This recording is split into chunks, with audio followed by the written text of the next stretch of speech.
Hello बच्चों, कैसे हैं आप सब। उम्मीद करता हूं कि सब बहुत बढ़िया होंगे और मजे कर रहे होंगे और अपनी पढ़ाई भी साथ साथ कर रहे होंगे। बच्चों, आज हम आप लोगों के आगे क्लास 11th का एक चैप्टर, ठीक है, रिलेशंस एंड फंक्शंस लेके आए हैं, जिसमें कि बच्चों को बहुत ज्यादा दिक्कत होती है कि रिलेशन क्या होता है, फंक्शन क्या होता है। तो आइए शुरू करते हैं इस चैप्टर को, relation and function, class 11th बच्चों।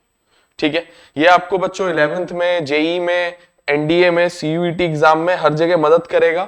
और सबसे पहली मदद ये करेगा आपको अगले साल ही क्लास, जब आप 12th में जाओगे, ये सेम चैप्टर आपका क्लास 12th में रिलेशन एंड फंक्शन है, वहां पे ये बेसिक इस्तेमाल होगा और इसके आगे की चीजें वहां पे हम पढ़ेंगे।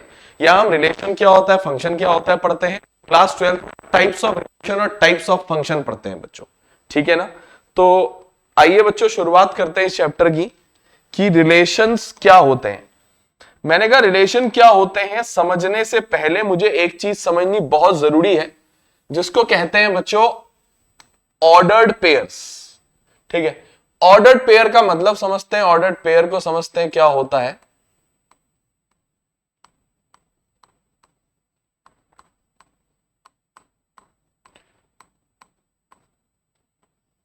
देखो, पेयर का मतलब तो आप लोग को समझ में आता होगा ना, कोई दो चीजें। कहते हैं कोई दो चीजें अगर किसी गिवन फिक्स्ड ऑर्डर में लिखी हो, एक फिक्स ऑर्डर में लिखी हो, ठीक है, उसको कहते हैं बच्चों ordered pair. For example ordered pair का एग्जांपल से शुरुआत करते हैं, डेफिनेशन तो लिख ही देंगे अभी। ठीक है, मैंने कहा मान लीजिए हमारे पास ये कार्टेशियन प्लेन है। ठीक है, मान लीजिए हमारे पास ये कार्टेशियन प्लेन है और मैंने कहा इसमें कुछ पॉइंट्स हैं। मैंने कहा यहां 1 है, यहां 2 है। ठीक है, मैंने कहा यहां 1 है, यहां 2 लिखा हुआ है, यहां पे 3 लिखा हुआ है। मैंने कहा ऐसे ही ऊपर 1 लिखा है, 2 लिखा है और 3 लिखा है। मैंने कहा इस कार्टेशियन प्लेन में मैंने एक पॉइंट मार्क किया 2,3, ये पॉइंट है 2,3। आप लोग नोटिस कर रहे होंगे कि इसमें दो नंबर्स लिखे हैं एक फिक्स्ड ऑर्डर में, जिसमें कि 2 पहले लिखा है और 3 बाद में लिखा है। और अगर मैं इसका ऑर्डर बदलूं तो हमारे नंबर भी बदल जाएंगे, मतलब पॉइंट भी बदल जाएगा। अगर मैं 2,3 को 3,2 लिख दूं और इस पॉइंट पे लिखूं तो गलत है बच्चों को। इसको कहते हैं फिक्स्ड ऑर्डर में लिखे गए एलिमेंट्स होना। 2,3 है, ये इसी ऑर्डर में रहेगा, बदलोगे तो पॉइंट भी बदल जाएगा बच्चों। ठीक है, इसको कहते हैं ऑर्डर्ड पेयर। अच्छा, ऑर्डर्ड पेयर को हमेशा राउंड ब्रैकेट के अंदर लिखा जाता है, ये ऑर्डर्ड पेयर का एग्जांपल है। ठीक है, मैंने कहा यहां पे ये 2,3 जो है ना, ये किसका एग्जांपल है बच्चों, एक ऑर्डर्ड पेयर का एग्जांपल है, एक ऑर्डर्ड पेयर है। ठीक है, मैंने कहा ये एक ऑर्डर्ड पेयर है, मैं मार्क कर देता हूं। मैंने कहा ये क्या है, ऑर्डर्ड पेयर है बच्चों ये। तो इसमें दो एलिमेंट्स लिखे हैं किसी फिक्स्ड ऑर्डर में, इसीलिए इसको क्या कहते हैं बच्चों, इसको ऑर्डर्ड पेयर कहते हैं। क्या कहते हैं इसको, ऑर्डर्ड पेयर कहते हैं। अब मेरी बात बहुत ध्यान से सुनोगे, ठीक है, मेरी बात बहुत ध्यान से सुनोगे ऑर्डर्ड पेयर के बारे में जानने के बाद। अनऑर्डर्ड पेयर भी एक चीज होती है, अनऑर्डर्ड पेयर। ये क्या होता है बच्चों, अनऑर्डर्ड पेयर क्या होता है देख लेते हैं। मैंने कहा मेरे पास इक्वेशन है, मान लो x², ठीक है, या 2x² प्लस 12 7x प्लस 6।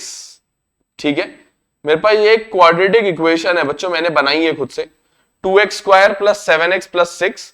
मैंने कहा मुझे क्या करना है, इसका मिडिल टर्म स्प्लिट करना है। मुझे क्या करना है, इसका मुझे मिडिल टर्म स्प्लिट करना है बच्चों। मैंने कहा इसका मिडिल टर्म स्प्लिट कर लेता हूं। 6 2 12, 12 के ऐसे फैक्टर बनाने की 7 आ जाए, 4 3 तो मैंने इसको लिख दिया 2x² 4 प्लस 3x प्लस 6 बराबर 0। मैंने इसको सॉल्व किया, 2x² plus 4x plus 3x plus 6 equal to 0। मैंने इन दोनों में से 2x को कॉमन लिया, मेरा अंदर बच गया बच्चों x प्लस 2। फिर मैंने इन दोनों में से बच्चों 3 को कॉमन लिया, अंदर बच गया x प्लस 2 इक्वल टू 0।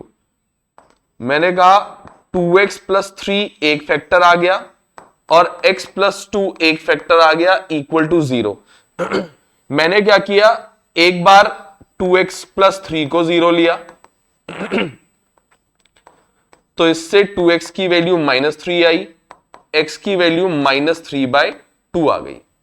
मैंने कहा इसी तरीके से मैंने यहां से भी निकाला, मैंने कहा x प्लस 2 को 0 लिया, मैंने कहा 2 को वहां भेजा, x की वैल्यू -2 आई। तो मेरे पास ये x की दो वैल्यूज आई हैं। अब मुझसे किसी ने x की वैल्यू पूछी मुझसे किसी ने x की वैल्यू पूछी, मैंने कहा x जो है वो बराबर आया है, किसी बच्चे ने लिख दिया -3/2 कॉमा -2, उसका भी सही है। और किसी दूसरे बच्चे ने लिख दिया x इक्वल टू -2 कॉमा -3/2, वो भी सही है। मतलब है आगे पीछे करके कोई फर्क नहीं पड़ा। तो इसको कहते हैं बच्चों अनऑर्डर्ड पेयर। मैंने कोई राउंड ब्रैकेट नहीं लगाया, चेक कर सकते हैं आप लोग। ये क्या है दोनों बच्चों, मैंने कहा ये है अनऑर्डर्ड पेयर में तो है, लेकिन इनका ऑर्डर मैटर नहीं करता, तो इसीलिए ये अनऑर्डर्ड पेयर्स हैं बच्चों, इसीलिए ये अनऑर्डर्ड पेयर्स हैं।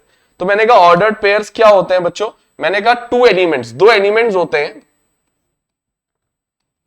2 एलिमेंट्स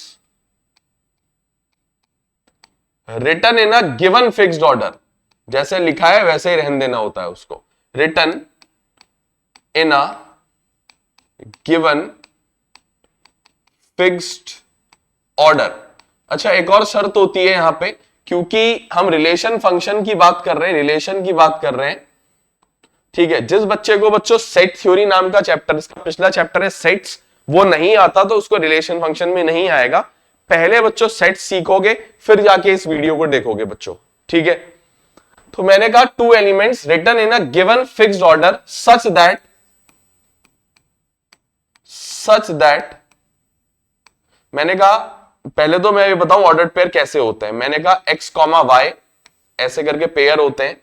शर्त ये होती है उसमें सच दैट x बिलोंग करता है पहले सेट को और y बिलोंग करता है दूसरे सेट को। दो सेट की बात होती है क्योंकि हम रिलेशन पढ़ने वाले हैं। रिलेशन किसी सेट का किसी सेट पे होता है, तो दो सेट होते हैं, एक A एक B, मतलब एक पहला सेट एक दूसरा set.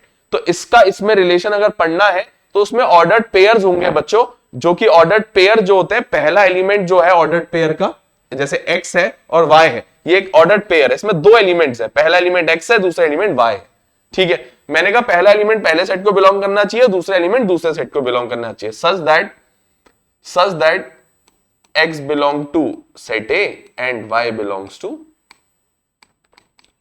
Set B। That is mathematically उसको ऐसे दिखाते हैं x, y such that this. इसको कहते हैं बच्चों ऑर्डर्ड पेयर कहते हैं। इसको क्या कहते हैं, इसको ऑर्डर्ड पेयर कहते हैं, इसको ऑर्डर्ड पेयर, ठीक है। मैंने कहा अब हमें जानना है कार्टेशियन प्रोडक्ट करके एक topic, Cartesian product of 2 sets हमें जानना है। कार्टेशियन प्रोडक्ट ऑफ 2 सेट्स, हमें यह जानना है कि दो सेट का कार्टेशियन प्रोडक्ट कैसे निकलता है और ये होता क्या है, ठीक है। हमें जानना है कार्टेशियन प्रोडक्ट क्या चीज होती है, ठीक है। मैंने कहा पहले मैं एक एग्जांपल से बता देता हूं, उसके बाद जाके कभी आगे जाके डेफिनेशन लिख लेंगे हम लोग, ठीक है। मैंने कहा एक काम करते हैं कि मैं अभी लिखना मत बच्चों डेफिनेशन, मैं तो सिलेक्ट करके नीचे उसको नीचे स्लाइड कर दूंगा, आप लोग नहीं कर पाओगे ना, तो इसीलिए मेरे को लिखने दो पहले। मैंने कहा एग्जाम्पल क्या होता है, मैंने कहा मान लो हमारे पास एक सेट A है, मैं हमेशा आगे रिलेशन समझाने के लिए भी यही सेट्स लूंगा। हाँ बच्चों, मैंने कहा एक सेट है 1, 2, 3। मैंने कहा एक और सेट है मेरे पास सेट B, मैंने कहा 4, 5 और 6। मैंने कहा एक और सेट है 4, 5 और 6। मैंने कहा हमें निकालना है A कार्टेशियन प्रोडक्ट B। इसको A मल्टीप्लाई B नहीं पढ़ते हैं, पहली बात भाई, इसको A मल्टीप्लाई बाय B नहीं पढ़ते हैं। This is known as A Cartesian product B या A cross B। A Cartesian product B इसको जनरली बोला जाता है बच्चों, ठीक है। इसको A Cartesian product B generally बोला जाता है। मैंने कहा A कार्टेशियन प्रोडक्ट B निकालोगे तो इसके अंदर ऐसे कुछ ऑर्डर्ड पेयर्स आएंगे और ऐसे पेयर आएंगे सारे के सारे कि पहला एलिमेंट सेट ए को, दूसरा एलिमेंट सेट बी को बिलोंग करेगा। मैंने कहा पेयर बना लो 1 4 1 5 1 6, पहला यहां दूसरा वहां, पहला यहां दूसरा वहां, पहला वहां दूसरा वहां, ठीक है। पहला एलिमेंट यहां तो दूसरा वहां से लोगे, तो 1 4 मैंने क्या कहा, क्या आएगा 1 4 पहला ऑर्डर्ड पेयर, 1 5 1 6, ठीक है। चेक कर लो ये ऑर्डर्ड पेयर्स हैं और ऐसे हैं जिसमें पहला एलिमेंट पहले सेट को और दूसरा एलिमेंट दूसरे सेट को बिलोंग करता है। 1 4 1 5 1 6, फिर 2 4 2 5 2 6, फिर 3 4 3 5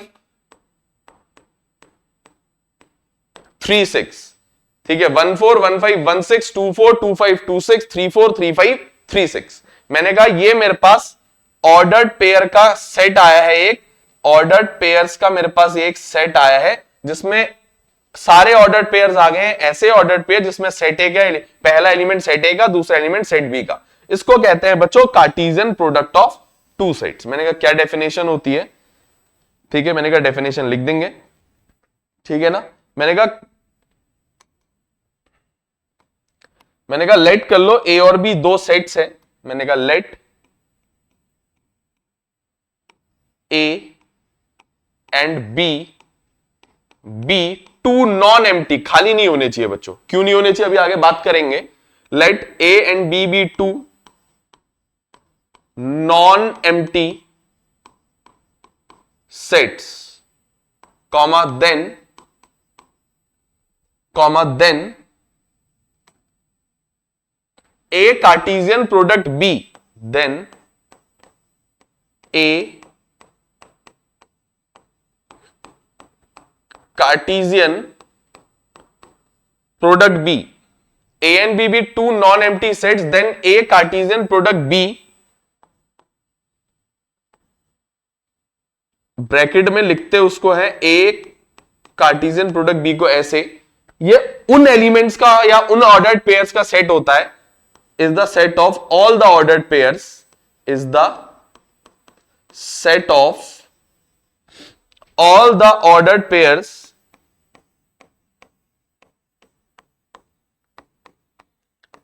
is the set of all the ordered pairs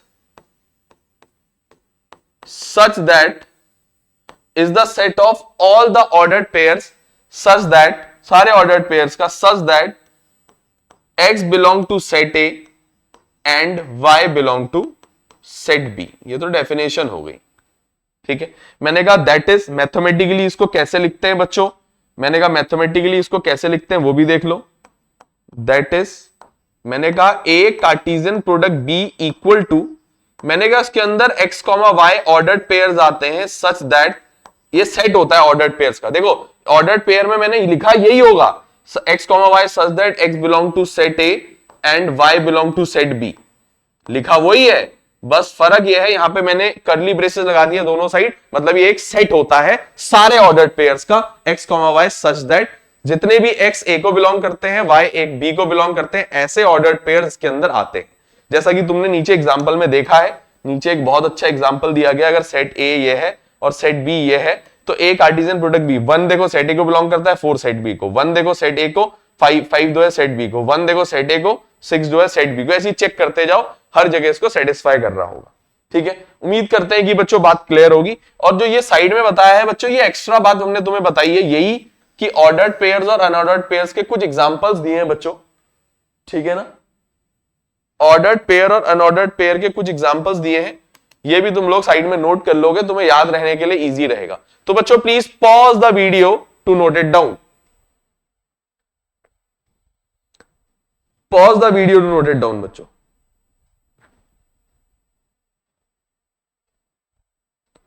ठीक है ना। तो ये ऑर्डर्ड पेयर और Cartesian product of two sets के बारे में मुझे थोड़ा बहुत पता चला, ठीक है। अब चलते हैं बच्चों आगे की तरफ और जानते हैं आगे की कहानी। मैंने कहा एक नोट लिखाने वाला हूं, ठीक है, मैंने कहा एक नोट लिखाने वाला हूं।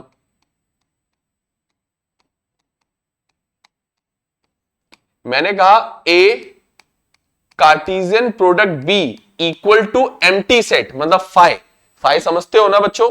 मैंने कहा एम्प्टी सेट कब होगा? मैंने कहा इससे एमसीक्यू आ सकता है। मैंने कहा A Cartesian product B empty set एक ही शर्त में हो सकता है, either set A is empty या सेट बी इज एम्प्टी। दोनों में से अगर एक भी एम्प्टी है तो ये एम्प्टी हो जाएगा, दोनों भी एम्प्टी है तब भी ये एम्प्टी रहेगा। ठीक है ना? तो मैंने कहा A Cartesian product B equal to phi if either set A is empty, set A खाली होगा, या सेट बी इज एम्प्टी। ठीक है? या तो सेट ए एम्प्टी होगा या सेट बी एम्प्टी होगा। बच्चों हो सकता है ए एम्प्टी हो और हो सकता है बी एम्प्टी हो सकता है दोनों ही की दोनों ही खाली हो, एम्प्टी सेट हो। बात क्लियर? बात क्लियर होनी चाहिए बच्चों। ठीक है? अगली बात, मैंने कहा A Cartesian product B is N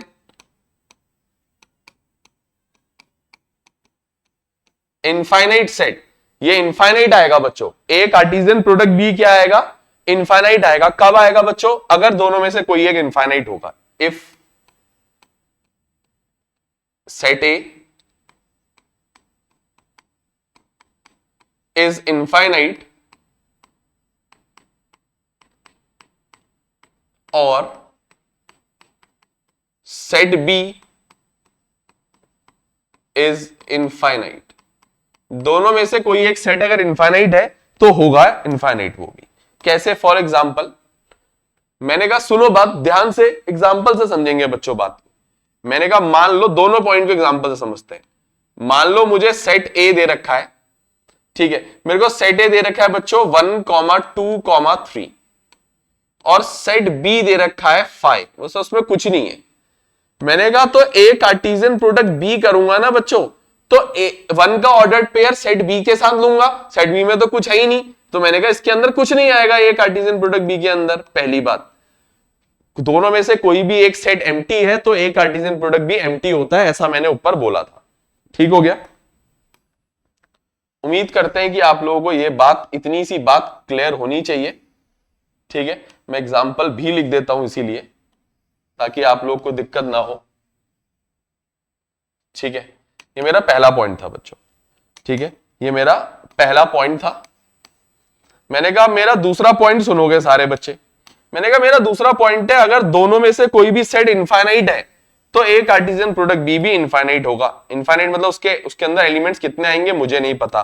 for example बच्चों, मैंने कहा फॉर एग्जाम्पल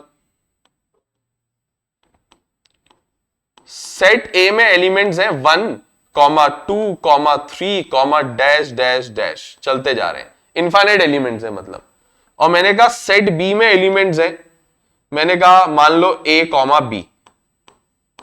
मेरे को निकालना है बच्चों ए कार्टेशियन प्रोडक्ट बी। मैंने क्या करा, सेट बनाया। मैंने कहा 1, ए आएगा पहला एलिमेंट इसके पहले के साथ, फिर 2, ए आएगा, फिर 3, ए आएगा, फिर 4, ए आएगा, 5, ए आएगा एंड सो ऑन। देखो ये भी इनफाइनाइट सेट आ गया है, ये भी एक इनफाइनाइट सेट आ गया है।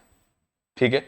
चेक कर लो, ये भी एक इनफाइनाइट सेट आ चुका है, इनफाइनाइट।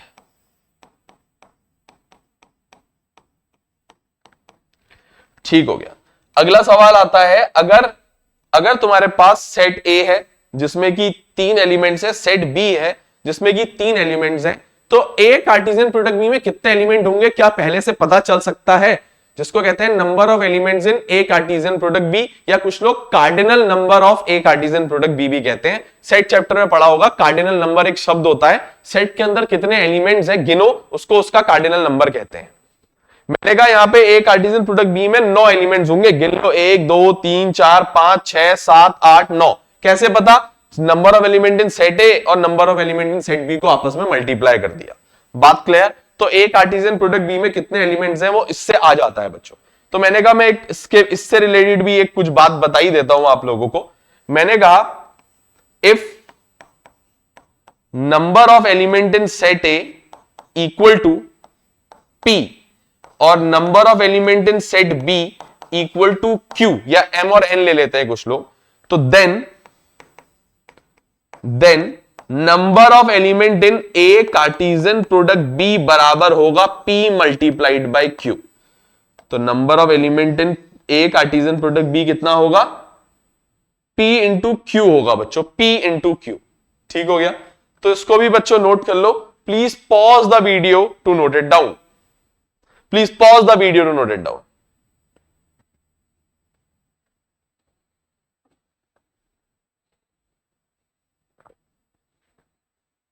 ठीक है बच्चों? तो हमने क्या जाना बच्चों? हमने ऑर्डर्ड पेयर के बारे में जाना। ठीक है, जो अभी अभी इस वीडियो को देखना शुरू कर रहे हैं बीच से मिड से, बच्चों हमने ये क्लास 11th का रिलेशन इन फंक्शन चैप्टर का लेक्चर 1 आज शुरू कर रहे हैं। क्लास 11th का चैप्टर है रिलेशन इन फंक्शन। मैंने उसमें एक ऑर्डर्ड पेयर करके टॉपिक बनाया, उसमें मैंने एक Cartesian product of two set करके टॉपिक बनाया। ऑर्डर्ड पेयर जब बताया तो साइड में मैंने तुम्हें ऑर्डर्ड पेयर और अनऑर्डर्ड पेयर के बीच में डिफरेंस भी समझा दिया। ऑल्दो मैटर नहीं करता था, नहीं भी बताते तो काम चल जाता। ठीक हो गया? उसके बाद मैंने तुम लोग को एक नोट लिखाया है। ठीक है, अब हम चल रहे हैं बच्चों रिलेशन का मतलब जानने की तरफ को। अब हमें जानना है बच्चों रिलेशन का मतलब, कि रिलेशन होता क्या है। मुझे यह जानना है बच्चों कि रिलेशन होता क्या है।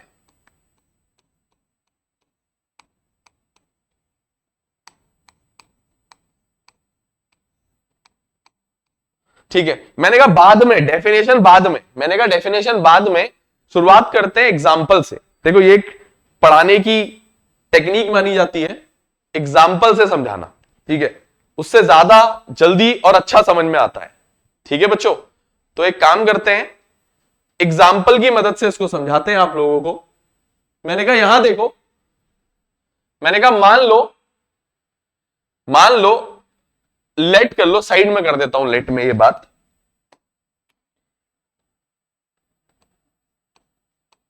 मैंने कहा लेट कर लो सेट ए एक सेट है 1, 2, 3 और सेट बी एक और सेट है 4, 5, 6। ठीक है, मैं ए से बी में रिलेशन बनाने जा रहा हूं। मैं एक रिलेशन बनाने जा रहा हूं from set A to set B. मैं एक शब्द का इस्तेमाल कर रहा हूं। ठीक है, मैं एक रिलेशन बनाने जा रहा हूं from set A to set B. उस रिलेशन का नाम है R1 relation. R1 relation is a relation from set A to set B. इसको कैसे पढ़ोगे बच्चों? इसको पढ़ोगे R1 is a relation from set A to set B. और वो क्या रिलेशन है? मैंने कहा R1 का रिलेशन ये है कि इसमें वो एलिमेंट्स आएंगे, ऑर्डर्ड पेयर्स आएंगे, सच दैट मैंने कहा जिनका जो y है वो x से बड़ा है, या x जो है वो y से छोटा है, बात एक ही है। ठीक है, comma x belonging to set A and y belonging to set B। ये मैंने सेट बिल्डर फॉर्म में लिखा है। जिन बच्चों ने सेट चैप्टर पढ़ा होगा उनको सेट बिल्डर का मतलब पता होगा। ये एक फॉर्म होती है सेट बिल्डर फॉर्म। अब मैं इसको लिखने जा रहा हूं बच्चों R1 रिलेशन को ऑर्डर्ड पेयर्स के फॉर्म में। उससे पहले मैं साइड में यहां ए कार्टेशियन प्रोडक्ट बी निकाल देता हूं। उससे पहले मैं क्या निकाल देता हूं बच्चों? मैं निकाल देता हूं ए कार्टेशियन प्रोडक्ट बी।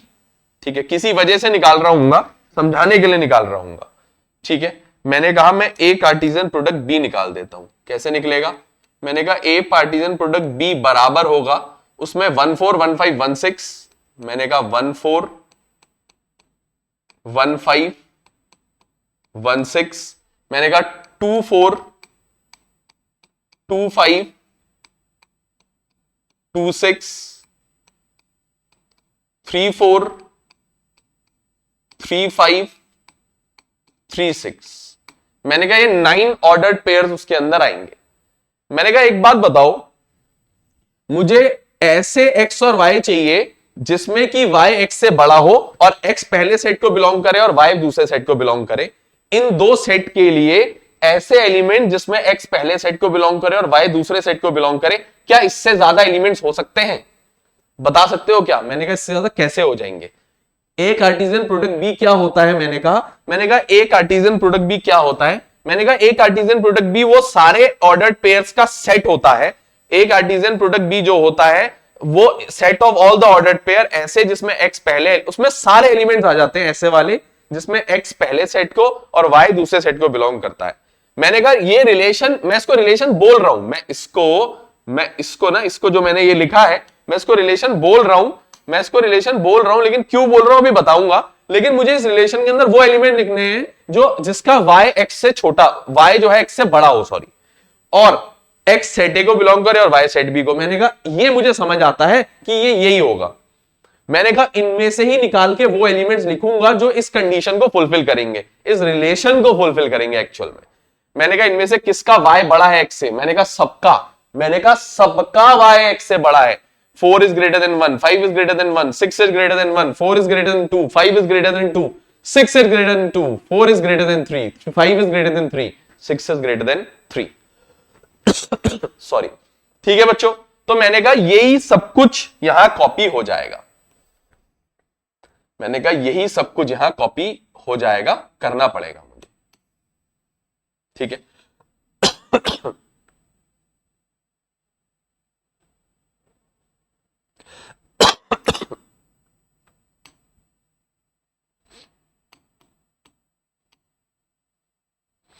ठीक है बच्चों, मैंने कॉपी कर दिया।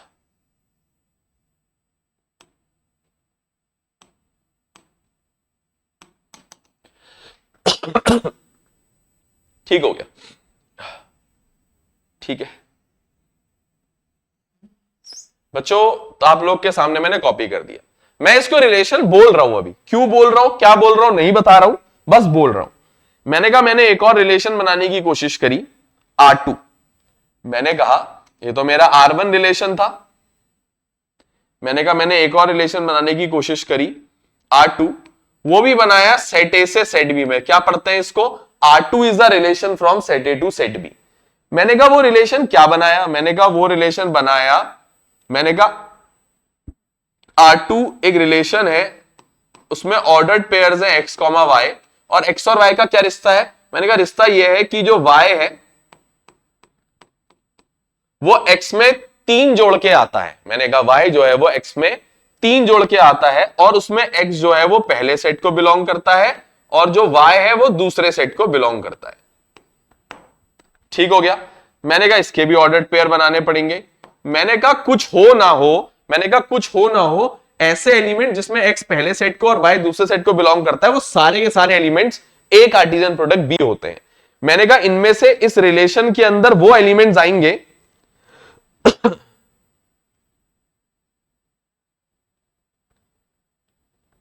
ठीक है, मैंने कहा इसके अंदर वो एलिमेंट आएंगे सेट के अंदर, मैंने कहा इस सेट के अंदर वो एलिमेंट्स आएंगे जो इस कंडीशन को फुलफिल करेंगे।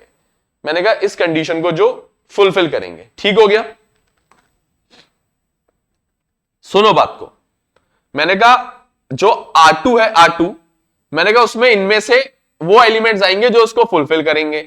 मैंने कहा मुझे y की वैल्यू चाहिए, मैं इसमें x की वैल्यू डालूंगा, मुझे y की वैल्यू मिलते रहेगी। मुझे वो y की वैल्यू चाहिए जो इस कंडीशन को फुलफिल करेंगी इनमें से।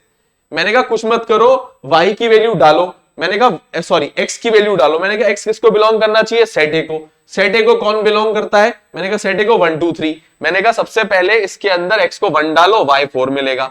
x को 1 डालो तो y 4 मिलेगा। मैंने कहा सही बात है, 1,4 मिलेगा। क्यों मिलेगा, x को 1 डालूंगा तो y 4 मिलेगा, और y किसको बिलोंग करना चाहिए, सेट बी को, और 4 सेट बी को बिलोंग करता है। तो मैंने कहा 1,4 आएगा इसके अंदर। कौन आएगा, मैंने कहा इसके अंदर 1,4 इसमें से आएगा, क्योंकि वो इसको फुलफिल कर रहा है, मैंने कहा उसके बाद अगला एलिमेंट इसके अंदर 2 डालूंगा। मैंने कहा इसके अंदर अगर मैं 2 डालूंगा, तो ये मुझे क्या देगा 2 डालने पे, मैंने कहा इसके अंदर 2 डालूंगा तो मुझे 5 देगा, और 5 सेट बी को बिलोंग करता है। मैंने कहा इसके बाद इसमें दूसरा एलिमेंट सीधा क्या आएगा, 2,5 आएगा। बच्चे कहेंगे सर ये बीच के 3 एलिमेंट्स क्यों नहीं आए, मैंने कहा चेक कर लो। y equal to x plus 3 था, मैंने कहा 1,5 डाल के चेक कर लो। ठीक है, मैंने कहा 1,5 डाल के चेक कर लो, x की जगह डालो 1 प्लस 3 इक्वल टू y की जगह 5 डालो। क्या ये ट्रू होता है बच्चों, 3 में 1 जोड़ के 5 आता है क्या, नहीं आता ना। जो अंडरलाइन करे हैं ना 2, 1,4 और जो दूसरा अंडरलाइन करा है, मैंने कहा यही 2 ऐसे अभी टर्म्स अभी तक निकल के आए हैं जो इस कंडीशन को, इस रिलेशन को फुलफिल करते हैं। इस रिलेशन को जो फुलफिल करते हैं। बात क्लियर? अब मेरी बात सुनो बच्चों, मैंने कहा इसके बाद 3 डालूंगा वैल्यू, ए से 3 ही डालूंगा, फिर 3 डालूंगा तो 6 मिलेगा मुझे, और 6 सेट बी को बिलोंग करता है, तो 3,6। ठीक है, 3,6। मैंने कहा क्या मैं और वैल्यूज कुछ इसके अंदर डाल सकता हूं? मैंने कहा और कोई वैल्यूज अगर मैं डालूंगा तो पहले तो 1 2 3 के बाद क्या डालूं? कुछ डाल ही नहीं सकता, क्योंकि सेट ए को इतने ही एलिमेंट्स बिलोंग करते हैं। अगली बात, मैंने कहा ऐसे एलिमेंट चाहिए जो सेट ए को बिलोंग करे जिसका एक्स और वाई सेट बी को। मैंने कहा वो इससे ज्यादा हो नहीं सकता। मैंने कहा सिर्फ इसके अंदर 1 2 और 3 एलिमेंट्स ऐसे हैं 9 में से जो इस कंडीशन को फुलफिल करते हैं, इनमें से कोई और नहीं करता। तो मैंने कहा ये एक R2 रिलेशन बन गया है। ठीक है, इसको मैं रिलेशन क्यों कह रहा हूं अभी नहीं बता रहा हूं, लेकिन ये एक रिलेशन है। ठीक है, मैंने कहा अब मैं बनाने जा रहा हूं एक R3 रिलेशन, फिर से from set A to set B. मैं एक R3 रिलेशन बनाने जा रहा हूं सेट ए से, किसमें? सेट बी में बनाने जा रहा हूं बच्चों। और R3 रिलेशन क्या होगा? मैंने कहा उसके अंदर ऑर्डर्ड पेयर्स आएंगे x, y, सच दैट उसका y जो होगा वो x+5 होगा for every x belonging to set A and y belonging to set b। मेरे को ये सारे ऑर्डर्ड पेयर्स की जरूरत है। ठीक है, मैंने कहा ठीक है, पिछली बार की तरह x की वैल्यू सेट ए से डालूंगा और देखूंगा जो जो वैल्यू सेट बी में आ रही होंगी वो ले लूंगा, वरना उनको नहीं लूंगा। मैंने कहा ठीक है, मैंने कहा R3 के ऑर्डर्ड पेयर्स बना के देखते हैं। x की वैल्यू सबसे पहले डाली गई 1 डालने पे मिला 6 सेट बी को बिलोंग करता है, लिख दिया ऑर्डर्ड पेयर 1,6, वो इसको सेटिस्फाई करेगा। y इक्वल टू x+5 को 1,6 सेटिस्फाई करेगा। y की जगह 6 डाल दो, x की जगह 1 डाल दो, 5 + 1 6 ही होता है। ठीक है, मैंने कहा इसके अलावा मैंने कहा 2 डाल के देखा, जैसे ही मैंने इसके अंदर 2 डाला इस रिलेशन के अंदर तो मुझे 7 मिला, 7 सेट बी को बिलोंग नहीं करता। अच्छा, मैंने कहा बस एक ही एलिमेंट आएगा, इसका मतलब है क्योंकि 3 डालने पे भी 8 आ जाएगा। मैंने कहा वो भी नहीं बिलोंग करता सेट बी को। अब आप कहोगे सर ए कार्टेशियन प्रोडक्ट बी के इतने सारे एलिमेंट में से सिर्फ 1,6 बिलोंग करता है क्या इसको? मैंने कहा हाँ बिल्कुल। मैंने कहा किसी और को डाल के देख लो, 1,4 डाल के देख लो। मैंने कहा y इक्वल टू x+5, मैंने कहा y की जगह 4, 1+5, मैंने कहा ये तो 6 होता है, ये तो 4 कैसे हो जाएगा? ये तो फॉल्स स्टेटमेंट है। मैंने कहा सारे के सारे फॉल्स आएंगे, इसीलिए सिर्फ एक एलिमेंट आया, वो है 1,6। ठीक है, मैंने कहा मैंने R3 रिलेशन बनाए हैं। मैंने 3 रिलेशन आप लोग के सामने सामने बना दिए। मैंने 3 रिलेशन आप लोग के बिल्कुल डिट्टो कॉपी सामने बना रखे हैं। ठीक है, अब मैं चौथा और आखिरी एक रिलेशन और बनाने जा रहा हूं।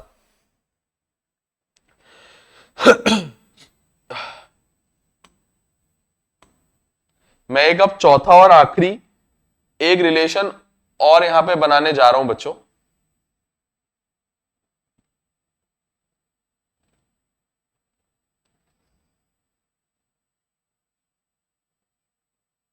ठीक है, मैंने कहा मैं एक चौथा रिलेशन भी बनाने जा रहा हूं, ध्यान से देखोगे आप लोग।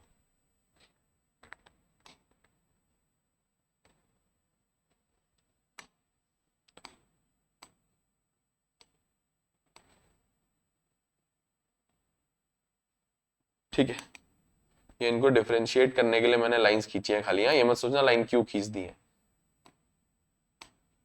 ठीक है ना, कोई दिक्कत नहीं होनी चाहिए बच्चों। बिल्कुल कंफ्यूज नहीं होना है किसी भी चीज को लेके। किसी भी चीज को लेके कोई कंफ्यूजन हो तो कमेंट कर दिया करो भाई, अगले ही लेक्चर में उसके बारे में डिस्कस करके उस पर भी वीडियो बना देंगे हम। मैंने कहा एक R4 हम रिलेशन बनाने जा रहे हैं, वो भी बना रहे हैं सेट ए से सेट बी। देखो मैं तो रिलेशन बनाए जा रहा हूं, क्या किसी भी सेट के किसी सेट में कितने भी रिलेशन बन सकते हैं क्या, या कोई फिक्स नंबर होता है? मैंने कहा नहीं कितने भी नहीं बन सकते, एक फिक्स नंबर होता है, उसका एक फॉर्मूला होता है, पता करेंगे। ठीक है सॉरी भाई, थोड़ा सा कोल्ड हो रहा है, कुछ 2 दिन से वीडियो भी नहीं डाल पाई क्योंकि थोड़ा सा फीवर आ रहा था और थोड़ा सा तबीयत ठीक नहीं थी। ठीक है, अब बात सुनोगे बच्चों R4। मैंने कहा R4 एक रिलेशन है जिसमें x, y ऑर्डर्ड पेयर्स है such that x is greater than y for every x belonging to set A and y belonging to set B. मैंने कहा वो एलिमेंट्स ले लो जिसमें एक्स सेट ए को बिलोंग करे, वाई सेट बी को belong करे और एक्स बड़ा हो वाई से। मैंने कहा एक्स ए को बिलोंग करे और वाई बी को बिलोंग करे, उसका मास्टर सेट या सबसे बड़ा सेट है, सबसे ज्यादा पॉसिबिलिटी इन दोनों सेट्स के लिए तो ए कार्टेशियन प्रोडक्ट बी ही होती है। मैंने कहा इसके कोई भी एलिमेंट ऐसे नहीं है जिसमें एक्स बड़ा हो वाई से। मैंने कहा R4 बी एक रिलेशन है लेकिन उसके अंदर कोई भी ऑर्डर्ड पेयर्स नहीं आए। अच्छा, एक बात और बताना चाहूंगा यहां पे आप लोगों को। मैंने कहा ये वाला जो रिलेशन है इसमें जो R1 है वो पूरा का पूरा ए कार्टेशियन प्रोडक्ट बी आ गया। देखो चेक कर लो, पूरा का पूरा ए कार्टेशियन प्रोडक्ट बी आ गया। ठीक है, पूरा का पूरा ए कार्टेशियन प्रोडक्ट बी आ गया। मैंने कहा ऐसा रिलेशन जिसमें पूरा का पूरा ए कार्टेशियन प्रोडक्ट बी आ जाए उसको बच्चों यूनिवर्सल रिलेशन बोलते हैं। क्या बोलते हैं ऐसे रिलेशन को? Universal relation. और ऐसा रिलेशन जिसमें कुछ भी ना आए, जिसमें कुछ भी ना आए उसको बोलते हैं एम्प्टी रिलेशन। एम्प्टी रिलेशन बोलते हैं, एम्प्टी खाली रिलेशन। मैंने कहा और इस रिलेशन को क्या बोलेंगे? मैंने कहा ऐसे रिलेशन को बोलते हैं यूनिवर्सल। क्या बोलते हैं बच्चों? मैंने कहा ऐसे रिलेशन को बोलते हैं universal relation. Universal relation, universal relation. बाकी तो ठीक है, ठीक है। मैंने कहा तो रिलेशन की डेफिनेशन क्या होती है? कुछ नहीं भाई, चेक कर लो। रिलेशन हमेशा ए कार्टेशियन प्रोडक्ट बी होता है या इससे छोटा ही होता है। इसको सबसेट कहते हैं बच्चों, सबसेट। समझ रहे हो बात को? तो रिलेशन क्या होता है? ए कार्टेशियन प्रोडक्ट बी का हमेशा सबसेट होता है। सुनना बात। हाँ, तो डेफिनेशन क्या होती है बच्चों? डेफिनेशन क्या होती है जानने की कोशिश करेंगे। मैंने कहा let A and B be two non empty sets, then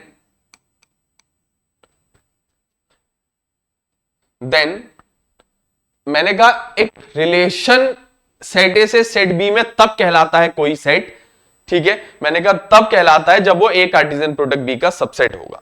ठीक है, देन अ रिलेशन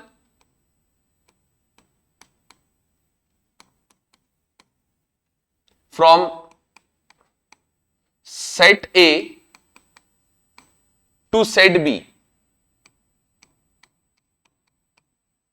क्या होता है?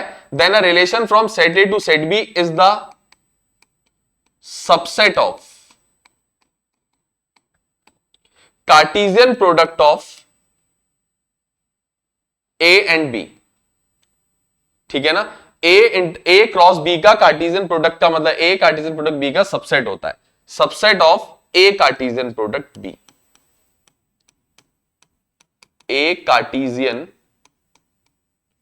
प्रोडक्ट बी, ठीक हो गया? ए कार्टेशियन प्रोडक्ट बी का सबसेट होता है, मतलब आर सबसेट होता है ए कार्टेशियन प्रोडक्ट बी का। आप लोगों के सामने है और मैंने सबसेट के साइन के नीचे इक्वल टू का साइन भी लगाया है क्योंकि इक्वल भी हो सकता है, ये भी तो एक सबसेट ही है।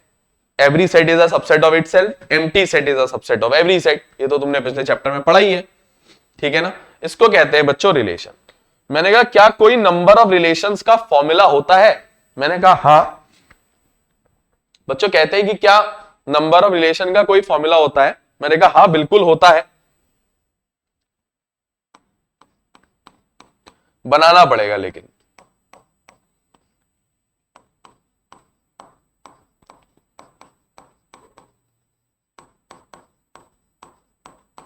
मैंने कहा क्या नंबर ऑफ रिलेशन का कोई फॉर्मूला होता है? मैंने कहा बिल्कुल होता है लेकिन बनाना पड़ेगा। मैंने कहा लेट सेट ए के अंदर नंबर ऑफ एलिमेंट मान लो p। मैंने कहा let number of element in set A equal to p and number of element in set b equal to q, then number of relations from a to b, number of relations from set A to set B are या is 2 जितने उसके बच्चों उसके अंदर elements हैं ए Cartesian product B में 2 P Q. ठीक है, इतने रिलेशंस बनेंगे। फॉर एग्जाम्पल बगल में एडजेसेंट क्वेश्चन को ही ले लेते हैं।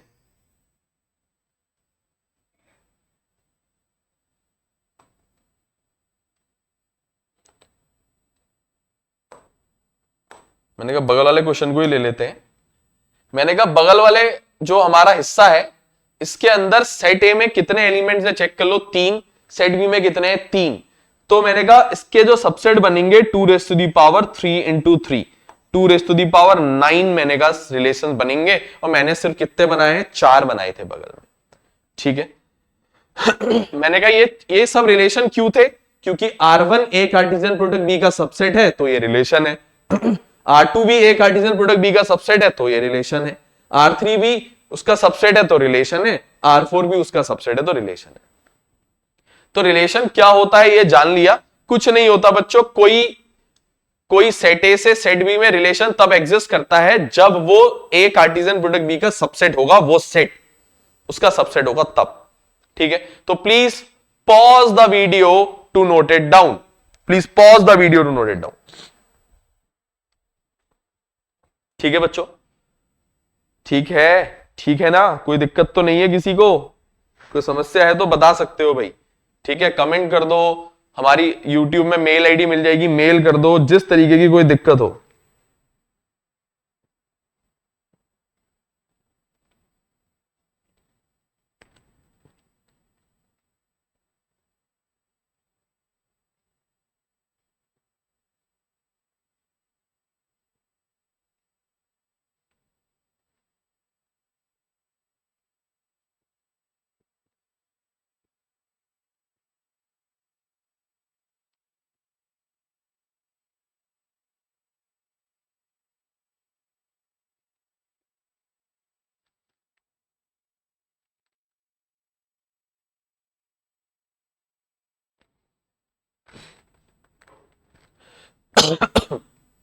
चलो भाई, उम्मीद करते हैं कि सबने कर लिया होगा।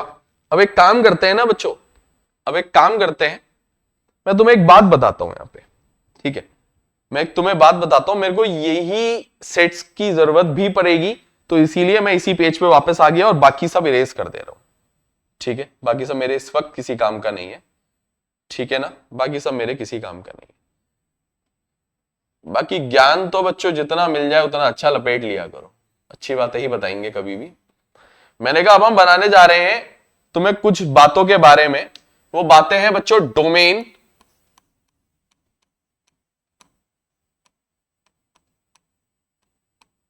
Comma range and codomain of a relation. किसी रिलेशन की डोमेन, रेंज और कोडोमेन कैसे निकाली जाती है, इसके बारे में हम बात करने जा रहे हैं।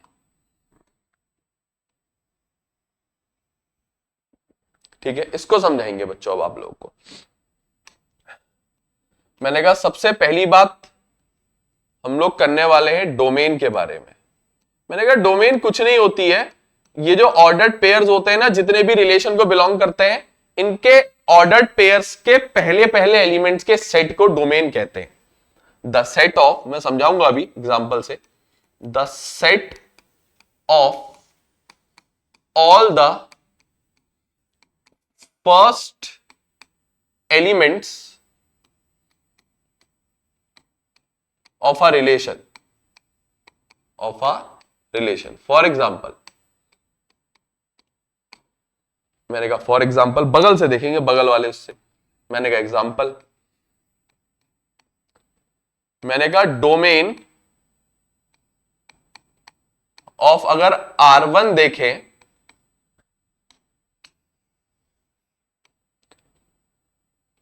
मैंने कहा अगर डोमेन ऑफ R1 देखें तो R1 डोमेन के पहले पहले एलिमेंट का सेट को डोमेन कहते हैं। मैंने कहा पहला एलिमेंट है 1, फिर से 1, फिर से 1, 3 बार 1 है, लेकिन तुमने पिछले चैप्टर में पढ़ा होगा सेट के अंदर एलिमेंट को रिपीट करके कोई फायदा नहीं होता, तो एक ही बार लिखो 1, फिर 2 है 3 बार, फिर 3 है 3 बार, तो डोमेन हो गई 1 2 3। मैंने कहा डोमेन हो गई 1 2 3। मैंने कहा R1 की, मैंने कहा एक काम करो R2 की भी निकाल के देख लो, ज्यादा समझ में आ जाएगा।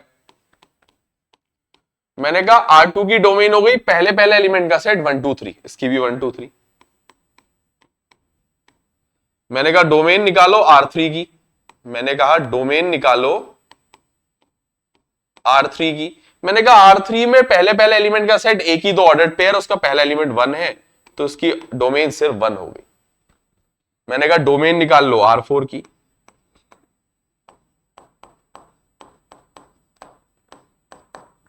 मैंने कहा उसमें कोई ऑर्डर्ड पेयर ही नहीं है, पहले एलिमेंट होगा नहीं, तो पहले पहले एलिमेंट के ऑर्डर्ड पेयर का सेट होता है, तो एम्प्टी सेट हो गया, डोमेन एम्प्टी हो गई।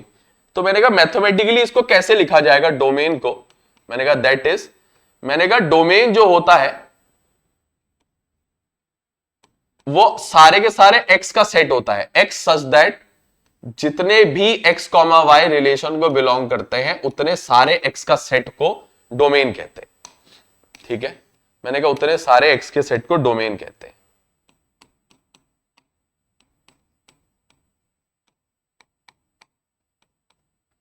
ठीक है, ये डोमेन होता है बच्चों।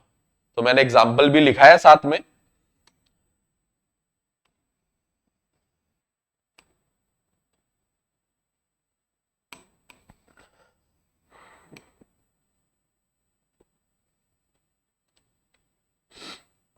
ठीक है बच्चों,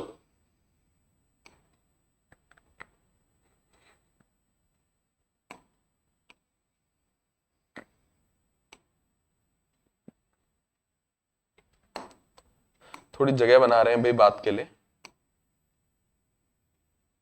ठीक है, ये डोमेन होता है बच्चों। अब बारी आती है बच्चों रेंज की।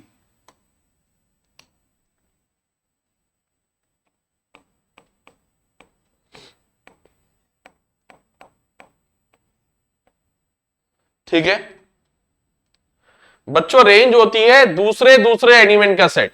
ये पहले पहले एलिमेंट का सेट होता है, वो दूसरे दूसरे।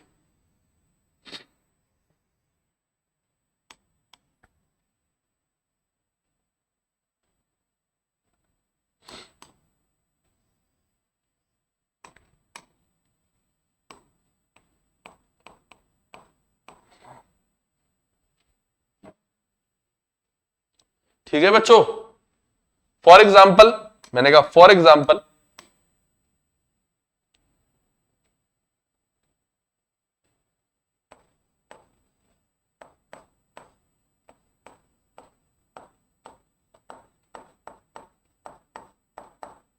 ठीक है बच्चों, R1 की रेंज निकालते हैं। मैंने कहा 4 5 6 4 5 6 4 5 6, 3 बार तो लिखूंगा नहीं, तो खाली 4 5 6 लिखो। सिर्फ दूसरे दूसरे एलिमेंट के सेट को रेंज कहते हैं।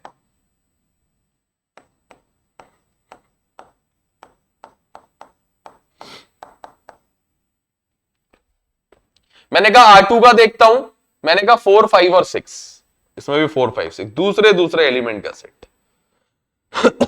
मैंने कहा रेंज ऑफ R3 देख लेता हूं, रेंज ऑफ R3। मैंने कहा R3 की रेंज होगी खाली 6, सिर्फ 6 आया उसमें। R4 तो 5 होगी रेंज। रेंज ऑफ R4 हमेशा क्या होगी, 5 होगी बच्चों। ठीक है, मैंने कहा डोमेन और रेंज के बारे में तो ये मैंने तुम लोग को बता दिया। मेरे को अब तुम लोग को बच्चों कोडोमेन के बारे में भी थोड़ी बहुत जानकारी देनी पड़ेगी। मेरे को तुम लोगों को थोड़ी बहुत जानकारी कोडोमेन के बारे में भी बच्चों देनी ही पड़ेगी। ठीक है ना, ठीक है, थोड़ी जानकारी डोमेन के बारे में, डोमेन के बाद रेंज के बाद कोडोमेन के बारे में भी देनी ही पड़ेगी। देख लेते हैं बच्चों। ठीक है, मैंने कहा बारी आती है कोडोमेन की। किसकी बारी आती है, कोडोमेन। मैंने कहा कोडोमेन के लिए रिलेशन को देखना ही नहीं होता है। कोडोमेन का मतलब रिलेशन से होता ही नहीं, कोडोमेन कुछ और चीज होती है, मैं बता रहा हूं क्या होती है। कोडोमेन क्या होती है, मैंने कहा द कंप्लीट सेट बी। मेरे को मतलब ही नहीं है यहां क्या हुआ, पूरा का पूरा सेट बी मतलब 4 5 6। R1 की भी कोडोमेन पूरा सेट बी मतलब होता है दूसरा वाला सेट। सेट ए से सेट बी में डिफाइंड है, जिसमें डिफाइंड है मतलब बी सेट, इसकी रेंज हो जाएगी। इसकी रेंज क्या होगी? B set. इसकी रेंज बी सेट, इसकी रेंज बी सेट, मतलब 4 5 6। क्लियर? मैंने कहा द कंप्लीट सेकंड सेट या सेट बी, द कंप्लीट, मैंने कहा अगर कोई रिलेशन, इफ, मैं लिख देता हूं पूरी बात, if R is a relation from set A to set B, relation from set A to set B, जिस पे रिलेशन होता है set B, comma then the complete set B, the complete set B is known as codomain, is known as codomain। ठीक है, इसको पूरे के पूरे कंप्लीट सेट बी को क्या कहते हैं बच्चों? कोडोमेन। तो इसका भी कोडोमेन 1 2 4 5 6 है, उसका भी, चारों रिलेशंस का कोडोमेन यही है बच्चों। तो प्लीज इसको दोबारा से लिखोगे एग्जांपल्स और बगल में कोडोमेन, डोमेन और रेंज। तो please pause the video to note it down. एक इंपॉर्टेंट एक्सप्रेशन भी लिख दे रहा हूं बच्चों, फिर नोट करना। याद आ गया मुझे एक चीज, मैंने कहा कोडोमेन पूरा बी होता है और रेंज दूसरा एलिमेंट होता है, मतलब सेट बी का एलिमेंट होता है। तो मैंने कहा जो रेंज होती है ना, वो हमेशा सबसेट होगी, चाहे इक्वल भी हो जाए कोडोमेन की।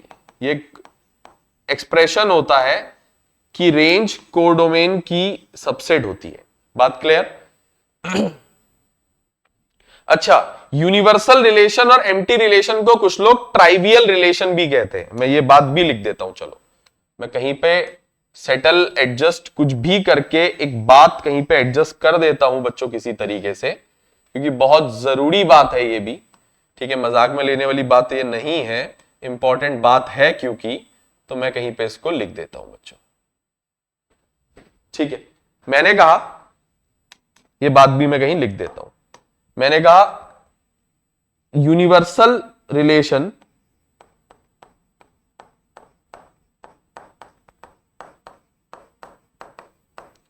and empty relation are also known as empty relation are also known as, इनको कुछ लोग ट्राइवियल रिलेशन भी नाम से जानते हैं। are also known as trivial, are also known as trivial relation, are also known as trivial relation। बच्चों इस बात को याद रखना बच्चों, हाँ ठीक है। तो बच्चों ये हमने रिलेशन का मतलब जाना है इस लेक्चर में। Please pause the video to note it down, please pause the video to note it down.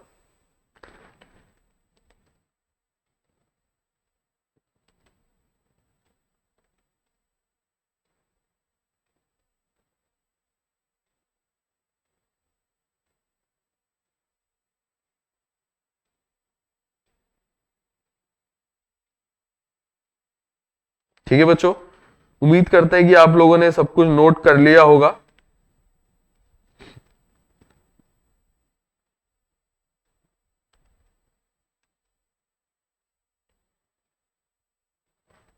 चलो भाई, अब एक बात बताना चाह रहा हूं मैं आप लोगों को। ये हमने रिलेशन क्या होता है तक जान लिया। इसके कुछ क्वेश्चंस हैं बच्चों जो हमने करने हैं। कोशिश करेंगे कि कल इसका क्वेश्चंस का लेक्चर भी मैं डाल दूं। वीडियो को डिटेल में अच्छे से देखो बच्चों, और इसको देखने से पहले बच्चों सेट थ्योरी देखो बच्चों, अच्छे से सेट थ्योरी समझो। ठीक है, तो बच्चों मिलते हैं अगले लेक्चर में बहुत ही जल्द। ठीक है, ज्यादा लंबा नहीं करते इस लेक्चर को। अगले लेक्चर में क्वेश्चंस के साथ मिलेंगे, रिलेशंस के कुछ 15-20 क्वेश्चंस एनसीईआरटी के पकड़ेंगे, फिर हम फंक्शन की तरफ चलेंगे बच्चों। ठीक है बच्चों, इस वीडियो को अपने ज्यादा से ज्यादा दोस्तों को शेयर करो, लोगों को दिखाओ, लोगों से बोलो सब्सक्राइब करें, शेयर करें। वीडियो को पूरी देखो बच्चों अच्छे से, बिना स्किप किए, ताकि तुम्हें मैथ्स के अच्छे अच्छे बेसिक्स आए बच्चों। मिलते हैं बच्चों अगले लेक्चर में बहुत ही जल्द। Thank you so much, thank you for watching the video.